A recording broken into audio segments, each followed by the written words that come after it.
David Avella with us this morning. The reaction to Trump's announcement has been relatively quiet. We heard the expression, the magic is gone. What do you think? Is the magic gone? We're going to find out.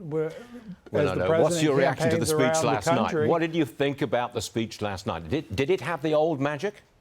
It certainly started laying out a vision, which President Trump needs to do. But as with any nomination contest, there's no secret to say that the president is the front runner going into the nomination. And as we get ready now for Iowa and New Hampshire, assuming they stay the first two states, he's going to have to make that case to American Republicans in particular, what he wants to do in his second term. And for someone to keep him from getting the nomination, a Republican's going to have to come along and suggest an agenda that Americans or Republican voters say, I want to have that instead of what President Trump is offering. But Stuart, here's one thing that we definitely know, given the 2022 elections. Democrats will spend as much money as anyone to get who they want as the Republican nominee because they did it in the 2022 primaries. Yeah, and they want Trump to be the nominee. They do, you know. They want him to win because they think they can beat him. Anyway, let me move on. Senator Josh Hawley, he says the midterms were a funeral for the Republican Party. Watch this. I think that this election was the funeral for the Republican Party as we know it. The Republican Party, as we have known it, is dead.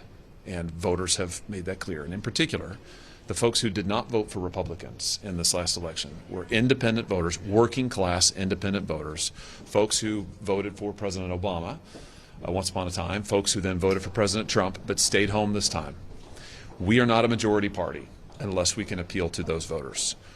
David, it looks to me like the senator wants a changing of the guard. He wants a new generation in politics. What do you think? We need to put leaders up who focus on Americans' private or personal and economic security, Stuart. And the senator saw certainly results that were discouraging. What he didn't focus on were the fact that in Republican states, we gained ground. We gained ground amongst voters that we had not done particularly well, whether it be Asian voters or Hispanic voters or even black voters. There is much positive to focus on in this election as we get ready for 2024. And seriously, for Republicans who think we're dead, go become an independent. There's no reason to stay in the Republican Party if you think it's a dead party. But there is much to focus on for 2024 and many good leaders for Americans to rally around in the Republican Party, and that should be our focus. All right, David Avella, thank you for joining us on an important morning. I appreciate it. Thank you, David. See you later.